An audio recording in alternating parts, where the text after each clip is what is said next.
అఖిల భారత విద్యార్థి సదస్సును నిర్వహించే క్రమంలో రాష్ట్ర వ్యాప్తంగా ఒక ప్రచార క్యాంపెయిన్ తీసుకోవడం జరిగింది.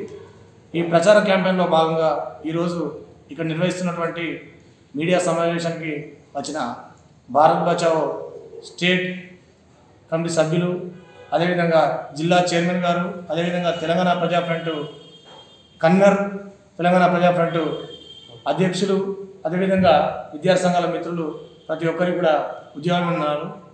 మిత్రులారా, ఈ దేశంలో మోడీ గత 10 సంవత్సరాల నుంచి కూడా విద్యారంగాన్ని మొత్తం నాశనం చేస్తూ ఉన్నటువంటి పరిస్థితి కనబడతా ఉంది. దాంట్లో భాగంగానే వాళ్ళు NGP 2020 అనేటువంటి ఒక కొత్త పాలసీని తీసుకొచ్చారు.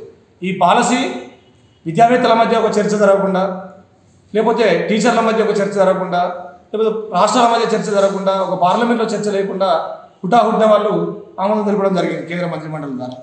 ఈ NGP 2020లో ఏమున్నది అనేటువంటి విషయాన్ని మేధావులుగా విద్యార్థి సంఘాలుగా పరిశీలిస్తే దాంట్లో విద్యా కాషాయీకరణ, విద్యా కార్పొరేటీకరణ లక్ష్యంగానే NGP 2020 తీసుకొచ్చినటువంటి పరిస్థితి మన కళ్ళ కనబడుతుంది. విద్యా కాషాయీకరణలో భాగంగానే NGP 2020లో 6వ తరగతి నుంచి కూడా వాళ్ళు వృత్తి విద్యా కోర్సు ప్రవేశపెడతామని చెప్పేసి మాట్లాడుతూ ఉన్నారు.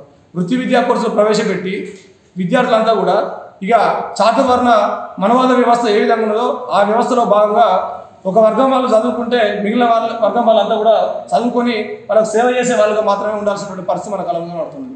అదేవిధంగా హైయర్ ఎడ్యుకేషన్లో చూసుకున్నట్లయితే మల్టిపుల్ ఎగ్జిట్, మల్టిపుల్ ఎంట్రన్స్ అని చెప్పేసి ఒక కొత్త మెథడ్ ద్వారా కోర్సుల సరళీకరణ చేసి మల్టీ డిసిప్లినరీ ఇన్స్టిట్యూషన్స్ అని చెప్పేసి అనిల్ అంబానీ, అదానికి, గౌతమ్ అదానికి, మిట్టల్కు, జిందల్కు ఈ దేశంలో ఉన్నటువంటి విద్యా రంగాలన్నింటినీ కూడా, విద్యా వ్యవస్థలన్నింటినీ కూడా కుళ్ళు గుర్తులు అమ్మేటువంటి ఒక ప్రయత్నాన్ని వాళ్ళు ఉన్నత విద్యా రంగంలో తీసుకొచ్చేటువంటి పరిస్థితి మన కళ్ళ కనబడుతుంది.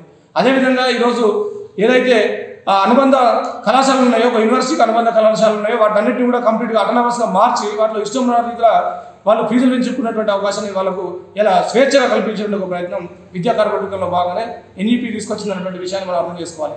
అదేవిధంగా బలవంతంగా ఈరోజు డార్విన్ జీవపరిణామ సిద్ధాంతాన్ని తొలగించడం, హెడ్గేవార్ పాఠ్యాంశాలను ఈ వాళ్ళ యొక్క సిలబస్ కమిటీలో ప్రవేశపెట్టడం, అదేవిధంగా భగవద్గీత, భాగవతం, రామాయణం, మహాభారతం లాంటి కొన్ని కల్పిత కథలను ఈరోజు వాళ్ళు తీసుకొచ్చి ఈ పాఠ్య ప్రణాళికలు చేర్చడం అనేది తీవ్రంగా విద్యార్థి సంఘాలుగా మేమందరం కూడా వ్యతిరేకించడం జరుగుతూ ఉన్నది.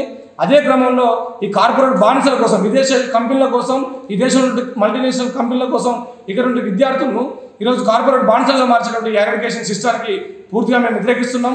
ఇట్లాంటి విద్యా విధానాన్ని ప్రభుత్వం తక్షణంగా రద్దు చేయాలని చెప్పేసి దేశవ్యాప్తంగా ఉన్నటువంటి మొత్తం విద్యార్థి సంఘాలు, విద్యార్థి లోకం, అదేవిధంగా ప్రొఫెసర్లు, టీచర్లు, మేధావులు అందరూ కూడా ఏకమై ఈ నెల 25, 26వ తేదీన హైదరాబాద్లో సుందరయ్య విజ్ఞాన కేంద్రంలో మేము అఖిల భారతీయ విద్యార్థుల జాతీయ సదస్సు నిర్వహించడం జరుగుతున్నది. ఈ సదస్సులో మొత్తం కూడా ప్రతి ఒక్క విద్యార్థి సంఘాలు, టీచర్లు, ప్రొఫెసర్లు, మేధావులు అందరూ కూడా భాగస్వామ్యమై మొత్తం కూడా విద్యా కాషాయీకరణ, విద్యా కార్పొరేటీకరణ, విద్యారంగంలో ఫాసిజం లాంటి అనేక చర్చలకు సంబంధించి అనేక చర్చలు జరుగుతూ ఉన్నాయి. ఈ చర్చలు అందరూ కూడా భాగస్వామ్యం కావాలని చెప్పేసి ఇందులో వక్తలుగా ప్రొఫెసర్ మనోరంజన్ మహాంతి, అదేవిధంగా IIT professor Ram Punyani, professor Haragopal, professor Madhuprasad, professor Padmajasha, ఇట్లా మొత్తం కూడా దేశవ్యాప్తంగా ఉన్నటువంటి మేధావులు, ప్రొఫెసర్లు ఈ చర్చల్లో పాల్గొని కొన్ని తీర్మానాలు చేసుకొని తదుపరి కార్యక్రమాలను మనం కొనసాగిస్తాం. కాబట్టి ఈ కార్యక్రమాన్ని విజయవంతం చేయడానికి అందరూ కూడా రావాలని చెప్పేసి పేరు పేరున తెలియజేస్తా ఉన్నాం. అఖిల భారతీయ విద్యార్థి సదస్సు ఫిబ్రవరి 25, 26వ తేదీలో సుందరయ్య విజ్ఞాన కేంద్రంలో జరగబోయే సదస్సుకు ఈ క్యాంపెయిన్లో భాగంగా విద్యార్థి నాయకులందరూ కూడా అన్ని విద్యార్థి సంఘాలు ఇక్కడికి క్యాంపెయిన్లో భాగంగా పెద్దపల్లికి రావడం జరిగింది.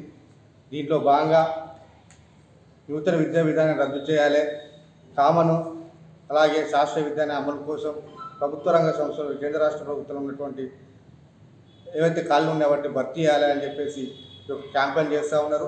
దీంట్లో భాగంగా ఇక్కడ రావడం జరిగింది. వీళ్ళందరికీ కూడా ఉద్యమం తెలియజేస్తూ ఉన్నాం.